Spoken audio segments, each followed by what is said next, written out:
엄마, 우리 가족이랑 장모님이 여기로 이사 올 거예요.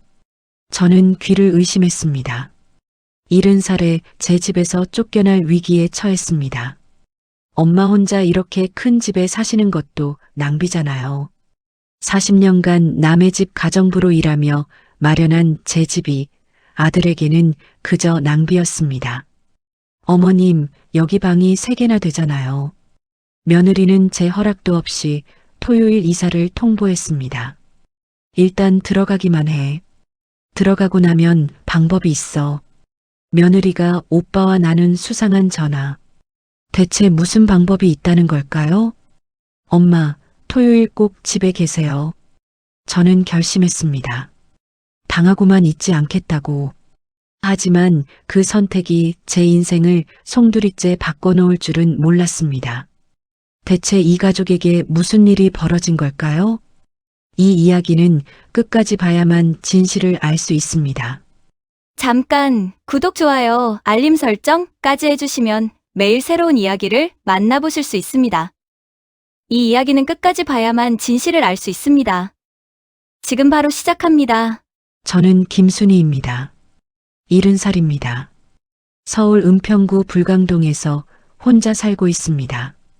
이 빌라는 제가 40년간 남의 집 가정부로 일해서 마련한 곳입니다. 25평짜리 작은 집이지만 제게는 세상 어디보다 소중한 공간입니다. 남편이 떠난 지 5년이 지났지만 이 집에는 여전히 가족의 온기가 남아 있습니다. 거실 벽에는 5자녀가 자라던 시절의 사진들이 걸려 있습니다. 큰딸 미경이가 대학 입학할 때 찍은 사진, 둘째 아들 철수가 군대에서 보낸 편지를 액자에 넣어둔 것, 셋째 영희가 결혼식 때 입었던 한복 사진, 그리고 막내 민호가 초등학교 입학식 때 찍은 사진까지 모두 제가 40년간 허리 굽혀가며 지켜낸 것들입니다. 새벽 5시에 일어나 남의 집 청소하고 밥 짓고 빨래하고 아이들 돌보며 번 돈으로 이 집을 샀습니다. 매달 받는 국민연금은 45만 원입니다.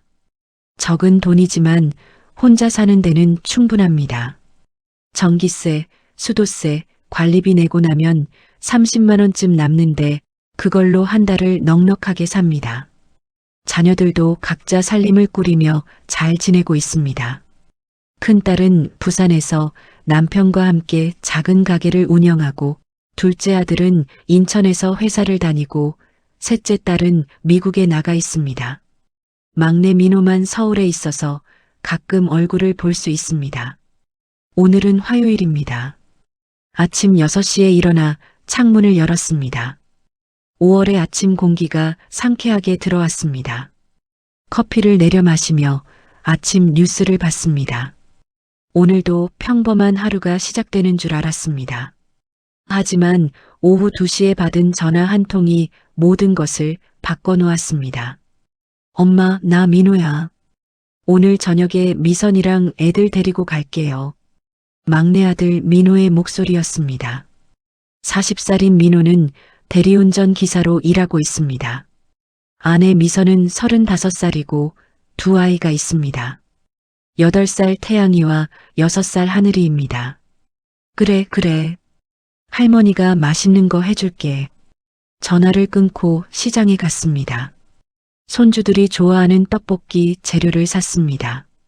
김치찌개도 끓이고 계란말이도 만들었습니다.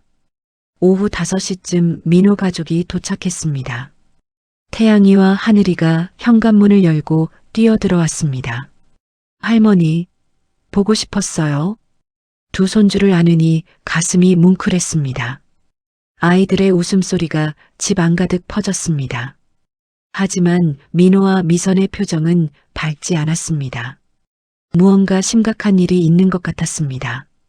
저녁을 먹는 동안 민호는 계속 휴대폰만 들여다봤습니다. 미선도 불안한 표정으로 남편을 쳐다봤습니다. 민호야, 무슨 일 있니? 제가 묻자 민호는 휴대폰을 내려놓고 저를 바라봤습니다. 그의 눈빛이 평소와 달랐습니다. 차갑고 단호했습니다. 엄마, 할 말이 있어요. 민호는 소파에 앉으며 무거운 목소리로 말했습니다. 우리 가족이랑 장모님이 여기로 이사 올 거예요. 저는 귀를 의심했습니다. 무슨 말인지 이해가 되지 않았습니다. 무슨 소리니? 저희가 지금 사는 집이 월세거든요. 한 달에 80만 원씩 내는데 계속 내기 힘들어요. 그리고 장모님도 혼자 계시기 어려운 나이가 됐고요. 미선이 끼어들었습니다. 어머님, 여기 방이 3개나 되잖아요. 저희 들어오면 어머님도 손주들이랑 같이 살 수 있어서 좋으시잖아요. 저는 며느리를 바라봤습니다. 미선의 눈빛에는 미안함 대신 당연함이 보였습니다. 마치 시어머니가 당연히 받아줘야 한다는 듯한 표정이었습니다. 민호야, 내가 엄마한테 물어보지도 않고 결정한 거니? 민호는 고개를 돌렸습니다. 제 눈을 마주치지 않았습니다. 엄마, 물어볼 것도 없잖아요. 엄마 혼자 이렇게 큰 집에 사시는 것도 낭비고요. 가족끼리 같이 사는 게 당연한 거 아니에요? 낭비라는 단어가 가슴에 박혔습니다. 제가 40년간 허리 굽혀가며 마련한 이 집이 아들에게는 그저 낭비로 보이는 모양입니다. 민호야, 이 집은 엄마가 40년간 일해서 산 거야. 내 마음대로 할 수 있는 곳이 아니야. 민호가 짜증스럽게 대답했습니다. 엄마, 지금 제가 부탁하는 거예요. 저희가 갈 곳이 없어요. 이미 월세집도 정리했고 짐도 다 쌌어요. 토요일에 이사 올 거예요. 제 손이 떨렸습니다. 이미 결정을 다 해놓고 저한테 통보만 하러 온 것입니다. 안 돼. 나는 싫어. 미선이 한숨을 쉬었습니다. 어머님, 그럼 저희는 어떡해요?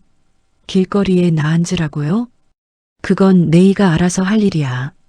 내 집에 허락도 없이 들어올 생각은 하지 마. 그때 민호가 아내에게 작게 속삭였습니다. 하지만 제 귀에 들렸습니다. 당신이 뭘 하려는지 알아. 하지만 엄마한테 이러면 안 돼. 미선이 남편을 째려봤습니다. 입 닥쳐요. 지금 누구 편이에요? 두 사람의 대화를 듣고 더 확신했습니다. 뭔가 계획된 일이라는 것을. 그때 미선의 휴대폰이 울렸습니다. 화면에 오빠라고 표시됐습니다. 네, 오빠. 응. 아직 말 안 했어. 지금 하는 중이야. 미선은 전화를 받으며 화장실로 갔습니다. 하지만 문을 완전히 닫지 않아서 목소리가 새어나왔습니다. 오빠, 시어머니가 계속 거부하는데 어떡해? 내가 말한 대로 안 될 것 같아.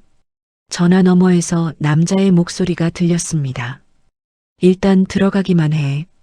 들어가고 나면 방법이 있어. 미선이 다시 나왔을 때는 표정이 달라져 있었습니다.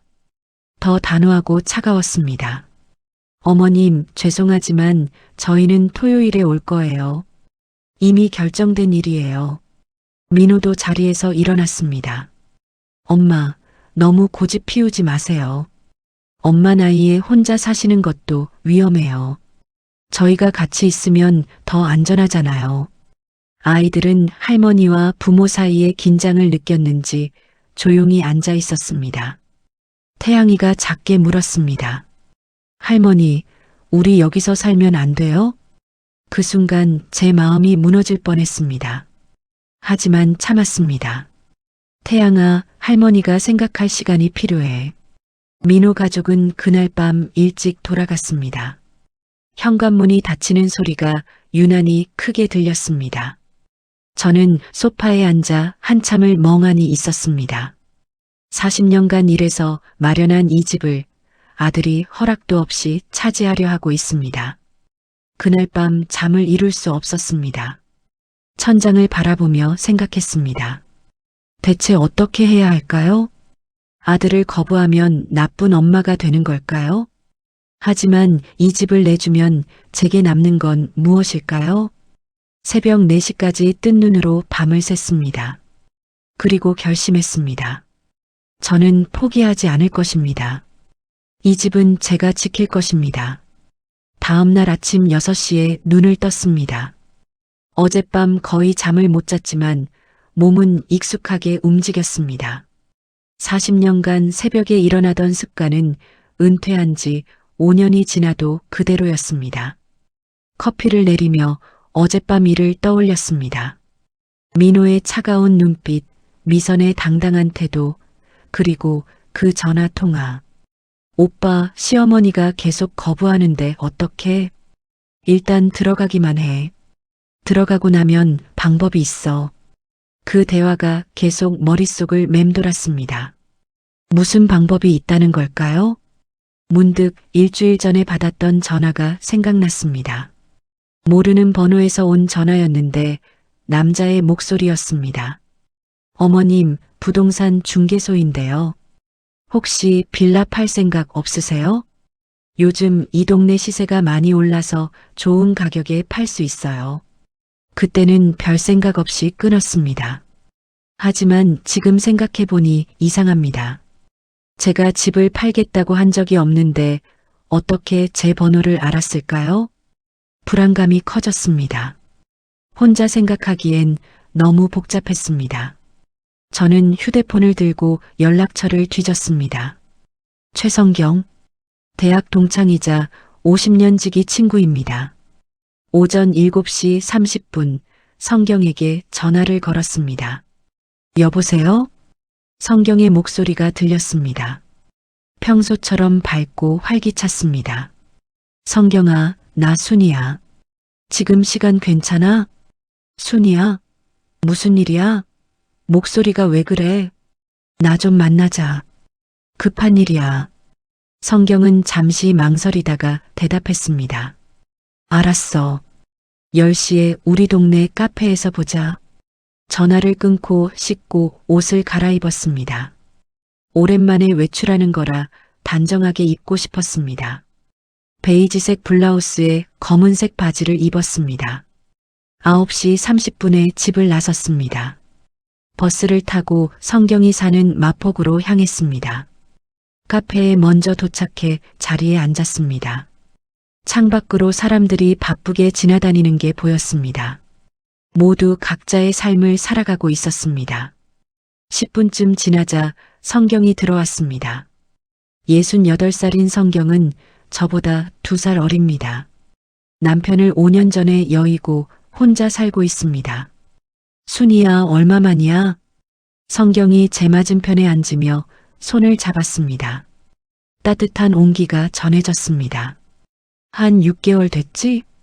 그렇게 됐구나. 그래, 무슨 일인데 이렇게 급하게 부른 거야? 저는 어제 있었던 일을 처음부터 끝까지 이야기했습니다. 민호가 허락도 없이 입주하겠다고 통보한 것, 미선의 태도, 그리고 그 수상한 전화 통화까지. 성경의 표정이 점점 심각해졌습니다. 순이야, 이거 심각한데? 내 며느리 오빠가 뭐 하는 사람이라고 했지? 부동산 중개업자래. 강서구 쪽에서 일한다고 들었어. 성경이 고개를 끄덕였습니다. 그럼 더 조심해야 해. 요즘 노인들 집 노리는 사기꾼들이 엄청 많거든.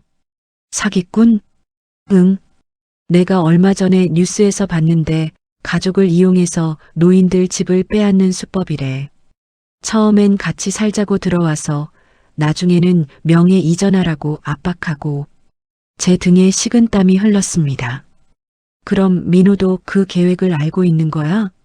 성경이 제 손을 꽉 잡았습니다. 순이야, 내 아들을 의심하긴 싫지만 조심해야 해. 어제 내가 들은 전화 통화가 이상하잖아. 일단 들어가기만 하면 방법이 있다는 게 대체 무슨 뜻이겠어? 맞는 말이었습니다. 저도 그게 계속 걸렸습니다. 그리고 일주일 전에 받은 부동산 전화도 수상해. 누가 내 번호를 알려줬을까? 그러게. 나도 그게 이상했어. 성경이 커피를 한 모금 마시며 말했습니다. 순이야, 내가 그 집 산 게 얼마나 힘들었는지 나도 알아. 절대 빼앗기면 안 돼. 그 말에 눈물이 날 뻔했습니다. 성경은 제가 40년간 얼마나 고생했는지 아는 몇 안 되는 사람입니다. 새벽 5시에 일어나 남의 집으로 가던 날들, 무릎이 아파도 참고 걸레질하던 날들, 손이 트고 갈라져도 설거지하던 날들, 모두 이 집 한 채를 마련하기 위해서였습니다. 성경아, 나 어떻게 해야 할까? 성경이 잠시 생각하더니 말했습니다. 일단 토요일까지 시간이 있으니까 그 전에 내가 먼저 움직여야 해. 먼저 움직인다고? 응. 내가 당하고 있으면 안 돼. 내가 주도권을 잡아야 해. 저는 성경의 말을 곱씹었습니다. 주도권을 잡는다. 그게 가능할까요?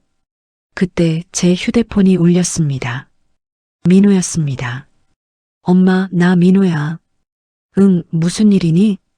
토요일 꼭 집에 계세요. 아침 9시쯤 갈게요. 이사 트럭이랑 같이요. 제 손이 떨렸습니다. 민호야, 엄마가 아직 생각 중이라고. 엄마, 이미 결정된 일이에요. 다른 선택지는 없어요. 전화가 끊겼습니다. 성경이 제 표정을 보며 물었습니다. 민호? 응. 토요일 아침 9시에 이사 트럭 가지고 온대. 성경의 얼굴이 굳었습니다. 순이야, 이거 진짜 심각해. 내 아들이 완전히 결심한 거야. 내가 뭐라고 해도 들을 것 같지 않아. 그럼 나는 어떡해? 순이야, 내 말 잘 들어. 지금부터 내가 말하는 대로 해. 성경이 제 눈을 똑바로 바라보며 말했습니다. 은행 가서 내 계좌 확인해. 혹시 모르니까 비밀번호도 바꾸고. 그리고 집 등기부등본 가져와. 내 명의로 되어 있는지 확인해야 해. 왜 그래야 하는데? 만약에 누가 내 명의를 도용하려고 하면 미리 막아야 하니까. 제 머릿속이 복잡해졌습니다. 하지만 성경 말이 맞는 것 같았습니다. 그리고 순이야, 하나 더. 뭔데? 내 며느리 어머니가 치매라고 했지? 같이 입주한다면서? 응, 미선이가 그렇게 말했어. 성경이 의미심장하게 웃었습니다. 요즘은 치매 환자 이용한 사기도 많대. 진짜 치매인지 확인할 방법이 없잖아.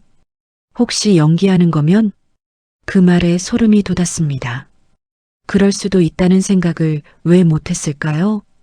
성경아, 내 말을 들으니까 무서워. 민호가 정말 나를 속이는 걸까?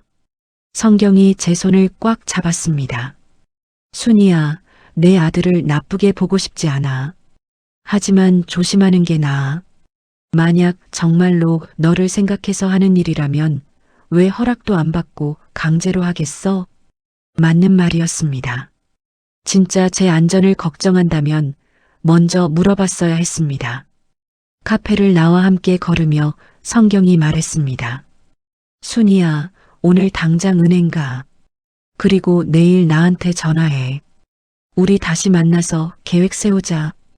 계획? 응. 내가 그 집을 지킬 수 있는 방법을 찾아야지. 성경과 헤어지고 집으로 돌아오는 버스 안에서 생각했습니다. 정말로 제가 먼저 움직여야 할까요? 아들을 믿고 기다려야 할까요? 하지만 어제 민호의 눈빛이 자꾸 떠올랐습니다. 그 차갑고 단호한 눈빛. 그건 제가 아는 민호가 아니었습니다. 집에 도착해 서랍을 뒤졌습니다. 통장과 도장을 꺼내 가방에 넣었습니다. 내일 아침 은행에 가야 합니다. 그날 밤 또다시 잠을 이룰 수 없었습니다. 천장을 바라보며 생각했습니다. 제가 40년간 지켜온 이 집을 정말 아들이 빼앗으려는 걸까요? 아니면 제가 너무 예민하게 반응하는 걸까요? 하지만 미선의 전화 통화가 자꾸 귀에 들렸습니다. 일단 들어가기만 해. 들어가고 나면 방법이 있어. 무슨 방법이 있다는 걸까요? 새벽 4시 저는 결심했습니다. 저는 기다리지 않을 것입니다. 제가 먼저 움직일 것입니다. 이 집은 제가 지킬 것입니다. 누가 되었든 심지어 아들이라도. 수요일 아침 저는 평소보다 일찍 일어났습니다. 오늘은 중요한 날입니다. 성경의 말대로 제가 먼저 움직여야 합니다. 아침 8시 은행 문이 열리자마자 들어갔습니다. 직원에게 말했습니다. 제 계좌 확인하고 싶어요. 직원이 통장을 받아 기계에 넣었습니다. 잔액이 화면에 떴습니다. 3,023만 원. 다행히 아무도 손대지 않았습니다. 하지만 안심할 수 없었습니다. 비밀번호 변경하고 싶어요. 네, 어머님. 새 비밀번호 입력해 주세요. 저는 신중하게 새 번호를 눌렀습니다. 제 생일도 아니고 자녀들 생일도 아닌 번호로 바꿨습니다.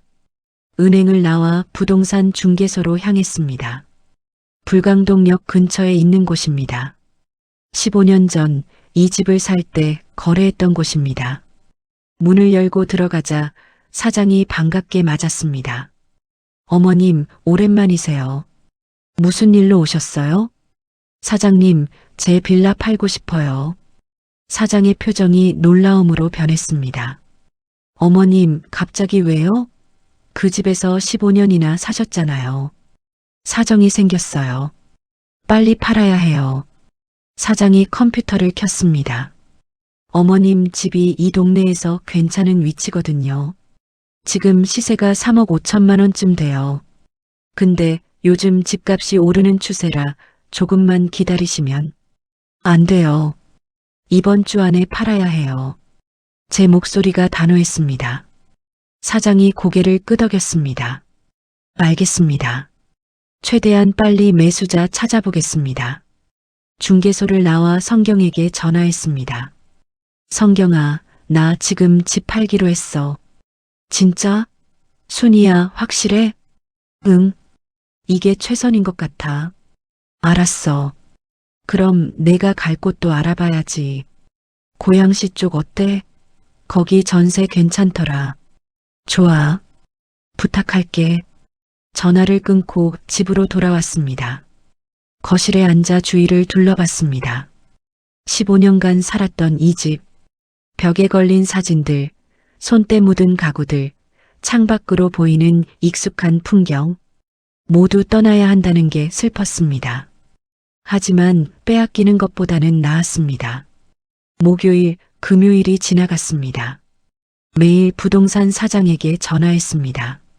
사장님, 매수자 나타났어요? 아직이요, 어머님. 조금만 기다려주세요. 금요일 오후 3시 드디어 전화가 왔습니다. 어머님, 매수자가 나타났어요. 3억 5천만 원에 계약하겠답니다. 월요일에 계약 가능하세요? 제 손이 떨렸습니다. 네, 좋습니다. 그럼 월요일 오전 10시에 저희 사무실로 오세요. 전화를 끊고 성경에게 바로 전화했습니다. 성경아, 집 팔렸어. 진짜? 잘 됐다. 그럼 이제 내가 갈 곳을 알아봐야지. 내가 고양시에 괜찮은 빌라 하나 찾았어. 2억 원이면 돼. 좋아. 토요일 지나고 같이 보러 가자. 금요일 밤 저는 집안을 정리하기 시작했습니다. 필요 없는 물건들을 박스에 담았습니다. 사진 앨범과 중요한 서류는 따로 챙겼습니다. 토요일 아침이 밝았습니다. 민호가 오는 날입니다. 6시에 일어나 씻고 단정하게 옷을 입었습니다. 아침은 먹지 못했습니다. 긴장 때문에 목이 넘어가지 않았습니다. 8시 50분 창밖을 내다봤습니다. 큰 트럭 한 대가 골목 입구에 멈춰 섰습니다. 민호의 차가 그 뒤를 따라왔습니다. 제 심장이 빠르게 뛰었습니다. 민호가 차에서 내렸습니다. 미선과 아이들도 내렸습니다. 그리고 한 여성이 더 내렸습니다. 미선의 어머니 이영이었습니다. 60살쯤 되어 보이는 여성이었습니다. 허리가 굽었고 지팡이를 짚고 있었습니다. 겉보기에는 정말 노안이 있는 것처럼 보였습니다. 하지만 제가 창문으로 보는 순간 그 여성이 주위를 날카롭게 둘러보는 게 보였습니다. 지팡이에 기대지도 않은 채 또박또박 걸었습니다. 순간 성경의 말이 떠올랐습니다. 혹시 연기하는 거면? 민호가 현관벨을 눌렀습니다. 땡땡땡. 저는 천천히 문으로 걸어갔습니다. 문고리를 잡았지만 열지 않았습니다. 엄마, 저 민호예요. 문 열어주세요. 저는 문 안쪽에서 조용히 말했습니다. 민호야, 미안하지만 너희는 못 들어와. 밖에서 잠시 침묵이 흘렀습니다. 엄마, 무슨 소리예요? 문 열어주세요. 들어올 수 없어. 미선의 목소리가 들렸습니다. 어머님, 저희 이미 월세집 정리했어요. 짐도 다 싸왔고요. 저는 문을 조금 열었습니다. 체인을 걸어둔 상태로 말했습니다. 그건 네이가 제 허락 없이 한 일이야. 나는 동의한 적 없어. 민호의 얼굴이 붉어졌습니다. 엄마, 장난하세요? 저희 지금 갈 곳이 없어요. 너희가 알아서 해야지. 내 집에는 못 들어와. 그때 미선이 휴대폰을 꺼내 전화를 걸었습니다. 체인 틈으로 보니 화면에 오빠라고 표시돼 있었습니다. 오빠, 큰일 났어. 시어머니가 문을 안 열어줘. 어떻게? 전화 너머에서 남자의 목소리가 들렸습니다. 화가 난 목소리였습니다. 뭐, 계획대로 안 되고 있잖아. 일단 들어가기만 하면 된다고 했잖아. 그게 안 되니까 전화한 거잖아. 에이, 쓸데없는 것. 내가 직접 가야겠어. 주소가 어디야? 미선이 주소를 알려주는 게 들렸습니다. 저는 재빨리 문을 닫고 안에서 빗장까지 걸었습니다. 민호가 문을 두드렸습니다. 엄마, 제발 문 열어주세요. 우리 어디 가서 자라고요? 호텔이든 찜질방이든가. 여기는 안 돼. 태양이의 울음소리가 들렸습니다. 할머니, 문 열어줘요. 태양이가 할머니 보고 싶어요. 제 가슴이 아팠습니다. 하지만 흔들리면 안 됐습니다. 태양아, 할머니가 미안해. 조금만 기다려. 1시간쯤 지났을까요? 밖에서 차 소리가 들렸습니다. 고급 승용차였습니다. 한 남자가 내렸습니다. 40살쯤 되어 보이는 남자였습니다. 정장을 입었지만 인상이 날카로웠습니다. 미선이 달려가며 소리쳤습니다. 오빠. 그 남자가 바로 박진수였습니다. 박진수가 현관문으로 다가오며 큰 소리로 말했습니다. 어머님, 저는 미선이 오빠 박진수입니다. 문 좀 열어주시죠. 저는 대답하지 않았습니다. 어머님, 이렇게 하시면 안 됩니다. 동생 가족이 갈 곳이 없어요. 저는 창문으로 그를 내려다봤습니다. 박진수가 저를 올려다보며 웃었습니다. 하지만 그 웃음은 차가웠습니다. 어머님, 나중에 후회하실 거예요. 문 여세요. 돌아가세요. 여기는 제 집이에요. 박진수가 민호에게 뭔가 속삭였습니다. 민호는 고개를 저었지만 박진수가 다시 말하자 결국 고개를 끄덕였습니다. 뭔가 불길했습니다. 그들은 한참을 문 앞에 서 있다가 결국 돌아갔습니다. 트럭도 떠났습니다. 저는 소파에 주저앉았습니다. 온몸에 힘이 풀렸습니다. 하지만 이제 시작일 뿐입니다. 월요일에는 집 계약을 해야 합니다. 그날 저녁 성경에게 전화했습니다. 성경아, 오늘 정말 힘들었어. 잘 버텼어, 순이야. 이제 조금만 더 힘내. 월요일에 계약하면 끝날까? 응. 그럼 내 이름으로 된 집은 없어지는 거니까 민호도 어쩔 수 없을 거야. 전화를 끊고 잠자리에 들었습니다. 하지만 잠이 오지 않았습니다. 창밖으로 보름달이 떠 있었습니다. 밝고 차가운 달빛이 방 안을 비쳤습니다. 제가 정말 잘하고 있는 걸까요? 아니면 큰 실수를 하고 있는 걸까요? 하지만 돌이킬 수 없었습니다. 월요일이면 모든 게 결정됩니다. 월요일 아침이 밝았습니다. 오늘은 계약하는 날입니다. 저는 일찍 일어나 단정하게 옷을 입었습니다. 9시 50분 부동산 중개소에 도착했습니다. 매수자는 50대 중반의 부부였습니다. 어머님, 저희가 이 집 정말 마음에 들어 해요. 잘 살게요. 부인이 따뜻하게 말했습니다. 제 마음이 조금 편해졌습니다. 계약서에 서명하고 도장을 찍었습니다. 3억 5천만 원이 제 계좌로 들어왔습니다. 중개소를 나오는 순간 제 가슴이 복잡했습니다. 15년을 살았던 집이 이제 남의 것이 됐습니다. 하지만 후회하지 않았습니다. 이게 최선이었습니다. 성경에게 전화했습니다. 성경아, 계약 끝났어. 잘했어, 순이야. 이제 우리 고양시 가보자. 내가 어제 집주인이랑 통화했는데 오늘 오후에 보여준대. 오후 2시 성경과 함께 고양시로 향했습니다. 버스를 타고 1시간쯤 가니 깨끗한 주택가가 나왔습니다. 저기야, 순이야. 성경이 가리킨 곳에 빌라 한 채가 서 있었습니다.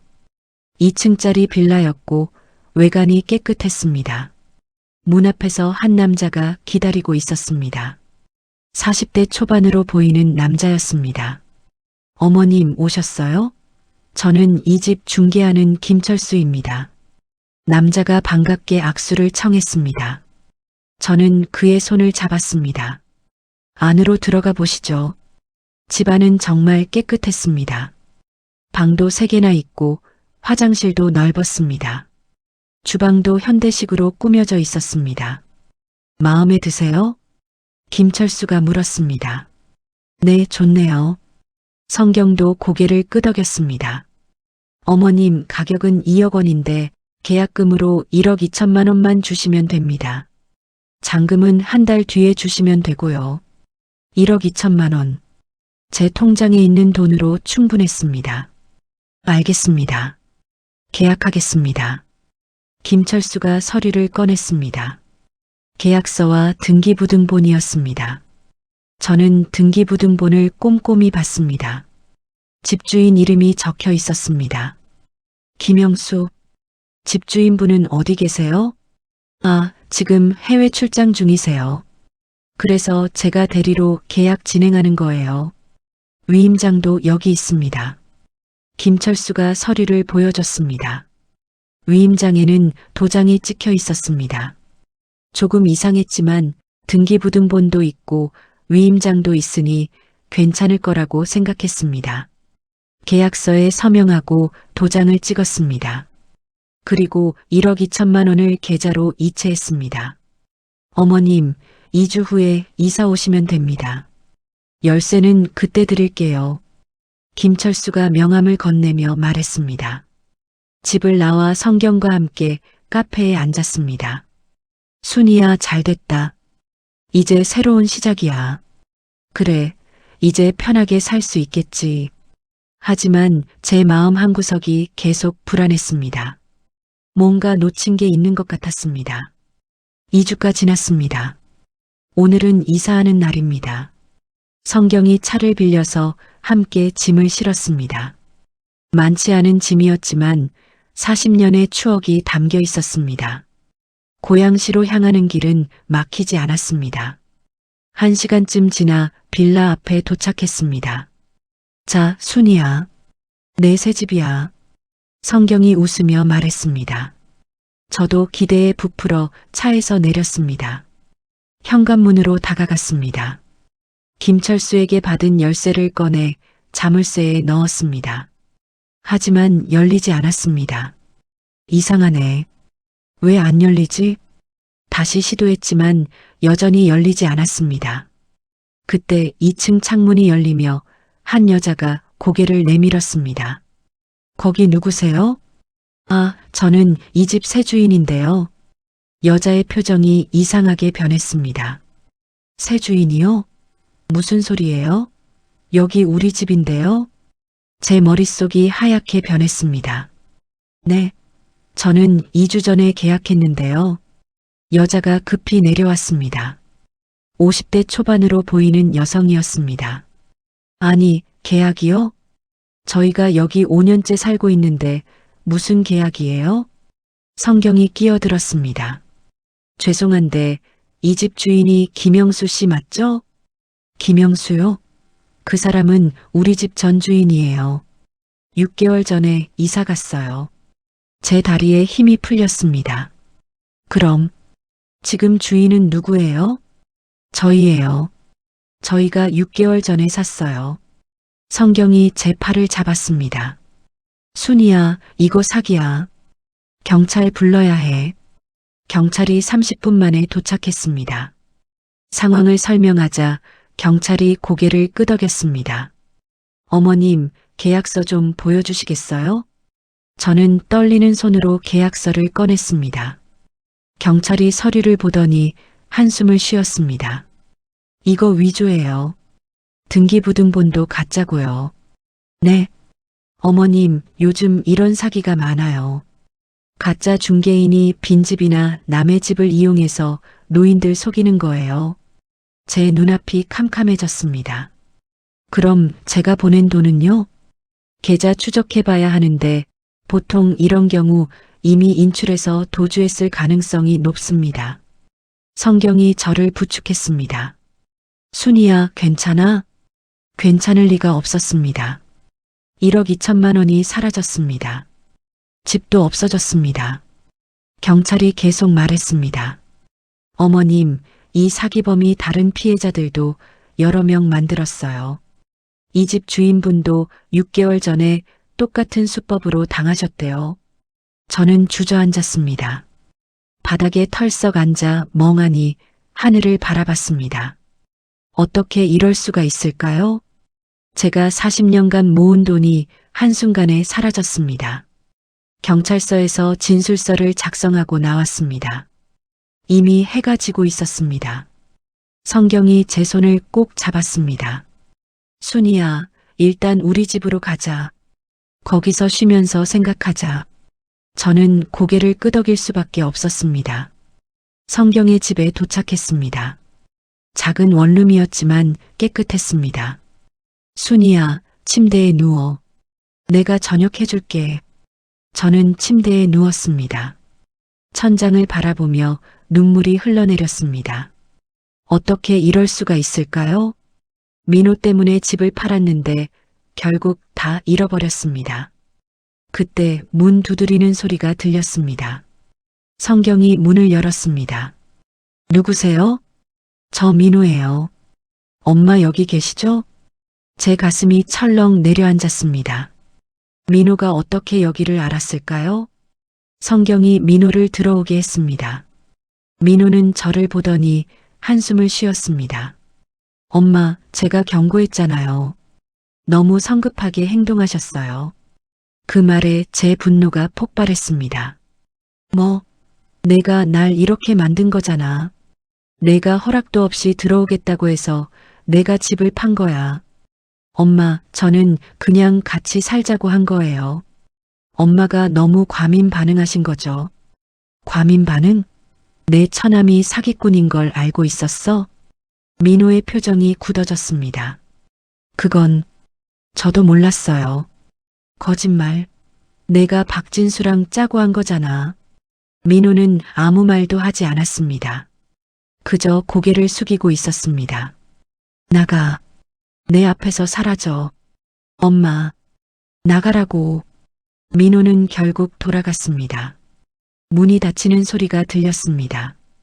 저는 다시 침대에 누워 울었습니다. 오열했습니다. 40년간 모은 것이 하루아침에 사라졌습니다. 집도 없고 돈도 없고 아들도 믿을 수 없습니다. 저는 이제 어떻게 해야 할까요? 밤이 깊어갔습니다. 성경이 제 곁에 앉아 등을 쓰다듬었습니다. 순이야, 울지 마. 우리 방법을 찾을 거야. 하지만 무슨 방법이 있을까요? 저는 이제 모든 것을 잃었습니다. 창밖으로 비가 내리기 시작했습니다. 빗소리가 창문을 두드렸습니다. 마치 제 인생이 무너지는 소리 같았습니다. 성경의 집에서 사흘이 지났습니다. 저는 침대에 누워 천장만 바라봤습니다. 아무것도 하고 싶지 않았습니다. 40년간 모은 돈이 사라졌고 집도 없어졌습니다. 아들도 믿을 수 없었습니다. 성경이 밥을 가져와도 먹지 못했습니다. 목으로 넘어가지 않았습니다. 순이야, 조금만 먹어. 기운 차려야지. 성경아, 나 이제 어떡하지? 갈 곳도 없고 돈도 없어. 걱정 마. 여기서 같이 살면 돼. 우리 이렇게라도 의지하며 살자. 성경의 따뜻한 말에 눈물이 났습니다. 목요일 아침 성경의 휴대폰이 울렸습니다. 여보세요? 네, 맞는데요. 네. 김순이요? 성경이 저를 보며 휴대폰을 건넸습니다. 순이야, 경찰서에서 전화 왔어. 저는 떨리는 손으로 휴대폰을 받았습니다. 여보세요? 김순이 어머님이시죠? 서대문경찰서입니다. 어머님 사건 관련해서 중요한 진전이 있습니다. 오늘 오후 2시에 출석해 주실 수 있으세요? 네, 알겠습니다. 전화를 끊고 성경을 봤습니다. 범인을 잡았나 봐. 진짜? 그럼 내 돈 돌려받을 수 있을까? 모르겠어. 가봐야 알겠지. 오후 1시 30분 경찰서로 향했습니다. 성경이 함께 가져왔습니다. 경찰서 앞에 도착하자 익숙한 차 한 대가 보였습니다. 민호의 차였습니다. 민호가 왜 여기 있지? 불안한 마음으로 경찰서 안으로 들어갔습니다. 형사가 저를 조사실로 안내했습니다. 문을 열자 놀라운 광경이 펼쳐졌습니다. 민호가 형사들과 함께 앉아 있었습니다. 엄마. 민호가 일어나 저를 봤습니다. 그의 눈빛이 평소와 달랐습니다. 미안함과 걱정이 섞여 있었습니다. 민호야, 내가 왜 여기? 형사가 저를 앉히며 말했습니다. 어머님, 앉으세요. 중요한 말씀 드릴 게 있습니다. 저는 의자에 앉았습니다. 심장이 빠르게 뛰었습니다. 형사가 서류를 펼치며 말했습니다. 어머님, 김민호 씨가 3달 전에 저희에게 제보를 했습니다. 제보요? 네. 처남 박진수가 노인들을 상대로 부동산 사기를 치고 있다는 제보였습니다. 제 머릿속이 혼란스러워졌습니다. 민호가 입을 열었습니다. 엄마, 제가 3달 전에 우연히 박진수 사무실에 갔다가 이상한 걸 봤어요. 노인분들 명단이랑 집 주소가 적힌 파일이었어요. 뭐? 처음에는 단순히 고객 명단인 줄 알았는데 자세히 보니 완료, 진행 중, 대기 이런 표시가 돼 있었어요. 그리고 금액까지 적혀 있었어요. 형사가 이어서 말했습니다. 김민호 씨가 저희에게 그 사실을 알렸고 저희는 박진수를 내사했습니다. 그 결과 박진수가 10여 명의 노인들에게서 총 30억 원을 사기친 사실을 확인했습니다. 제 손이 떨렸습니다. 그럼 민호야, 내가. 민호가 고개를 숙였습니다. 엄마, 저는 박진수를 잡기 위해 경찰과 협력했어요. 그래서 일부러 엄마한테 입주하겠다고 강하게 말한 거예요. 왜? 박진수가 저한테 시어머니 집을 우리 명의로 돌리면 큰 돈 벌 수 있다고 했거든요. 저는 거절했지만 박진수는 계속 저를 설득했어요. 그래서 경찰과 상의해서 일부러 엄마를 자극하기로 했어요. 형사가 설명을 이었습니다. 저희는 박진수가 실제로 범행을 저지르는 현장을 잡아야 했습니다. 그래서 김민호 씨가 어머님을 자극해서 집을 팔게 만들고 박진수가 그 과정에 개입하도록 유도한 겁니다. 그럼 고양시 집은? 네, 맞습니다. 그 중개인 김철수도 박진수 조직원이었습니다. 어머님이 계약금으로 보낸 1억 2천만 원은 저희가 미리 준비한 계좌로 들어갔습니다. 증거 확보를 위해서요. 제 머릿속이 복잡했습니다. 그럼 내 돈은? 형사가 웃으며 말했습니다.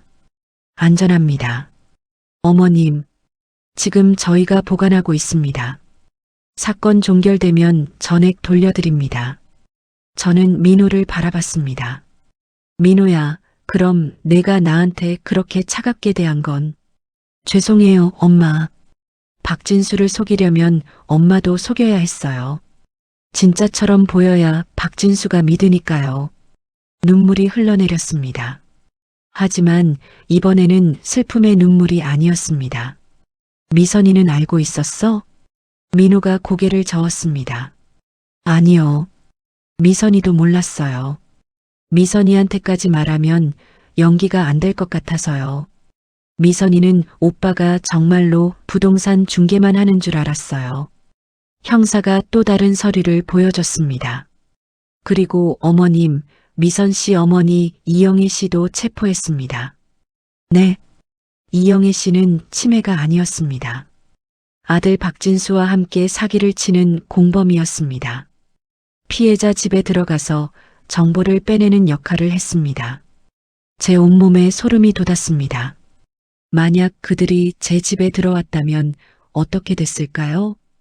박진수와 이영희는 어제 체포됐습니다. 그리고 조직원 5명도 함께 잡았습니다. 10명의 피해자 확인됐고 피해 금액 30억 원입니다. 형사가 민호를 보며 말했습니다. 김민호 씨 덕분에 큰 사건 해결했습니다. 감사합니다. 민호는 형사에게 인사하고 절을 받습니다. 엄마, 정말 죄송해요. 제가 미리 말씀드렸어야 했는데 저는 자리에서 일어나 민호를 안았습니다. 민호야, 엄마가 미안해. 엄마가 너를 의심했어. 괜찮아요, 엄마. 당연히 그러실 수밖에 없었어요. 모자가 안고 울었습니다. 성경도 옆에서 눈물을 닦았습니다. 경찰서를 나오며 민호가 말했습니다. 엄마, 불광동 집 매수자분한테 제가 연락드렸어요. 사정 설명하니까 계약 취소해 주신대요. 진짜? 네. 계약금 3억 5천만 원 내일 돌려주신대요. 엄마가 다시 그 집에서 사실 수 있어요. 저는 민호의 손을 꽉 잡았습니다. 민호야, 고마워. 정말 고마워. 엄마, 미선이가 지금 저희 월세집에서 기다리고 있어요.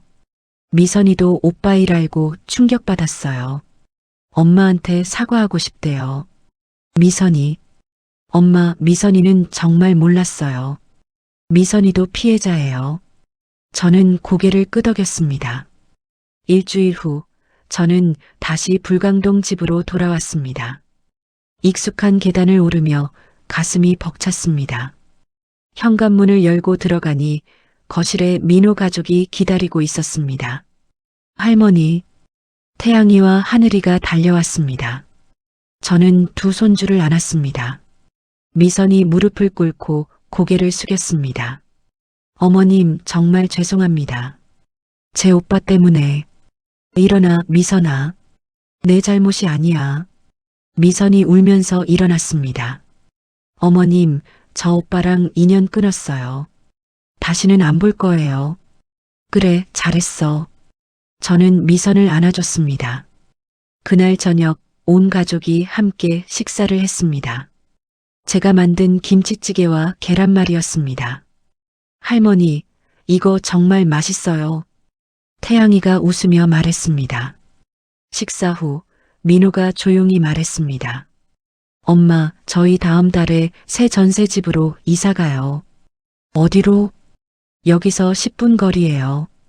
작은 집이지만 우리 가족이 살기엔 충분해요. 돈은 괜찮아? 네. 제가 모은 돈이랑 대출 받으면 돼요. 이제 저도 가장으로서 책임져야죠. 저는 민호의 손을 잡았습니다. 민호야, 엄마가 도와줄게. 아니에요, 엄마. 이건 제가 해야 할 일이에요. 엄마는 편하게 쉬세요. 그날 밤 민호 가족이 돌아가고 혼자 거실에 앉았습니다. 벽에 걸린 가족 사진을 바라봤습니다. 얼마나 많은 일이 있었을까요? 아들을 의심하고 집을 팔고 사기를 당하고 하지만 결국 진실이 밝혀졌습니다. 제 아들은 저를 지키려 했던 것입니다. 1년이 지났습니다. 저는 다시 평온한 일상을 찾았습니다. 매주 토요일마다 민호 가족이 찾아옵니다. 태양이와 하늘이가 할머니 집에서 노는 걸 좋아합니다. 할머니, 이번 주말에도 올게요. 그래, 할머니가 맛있는 거 해줄게. 민호는 새 집에서 가족과 잘 살고 있습니다. 미선이도 이제 웃음을 되찾았습니다. 성경은 여전히 제 가장 친한 친구입니다. 일주일에 3번은 만나 커피를 마십니다. 순이야, 그때 정말 무서웠지? 응. 하지만 끝까지 포기하지 않길 잘했어. 박진수와 이영희는 징역 5년을 선고받았습니다. 다른 피해자들도 돈을 돌려받았습니다. 저는 이제 71살입니다. 제 집에서 제 방식대로 편하게 살고 있습니다. 가끔 민호가 물어봅니다. 엄마, 그때 많이 무서우셨죠? 무섭긴 했지. 하지만 내가 지켜줘서 괜찮았어. 앞으로는 엄마한테 숨기는 거 없을게요. 고마워, 민호야. 창밖으로 봄이 왔습니다. 베란다에 화분을 놓고 꽃을 키우기 시작했습니다. 장미, 국화, 제라늄. 매일 아침 물을 주며 생각합니다. 제 인생도 이 꽃들처럼 다시 피어났다고. 40년간 힘들게 살았지만 이제는 평화롭습니다. 집도 있고 가족도 있고 친구도 있습니다. 무엇보다 제가 저 자신을 지킬 수 있다는 걸 배웠습니다. 아무리 힘들어도 포기하지 않으면 길이 보인다는 것을, 그리고 진짜 가족은 서로를 이용하지 않고 지킨다는 것을. 오늘도 손주들이 웃으며 뛰어옵니다. 저는 그 웃음소리를 들으며 행복합니다. 71살 김순이. 저는 오늘도 제 집에서 제가 선택한 삶을 살아갑니다.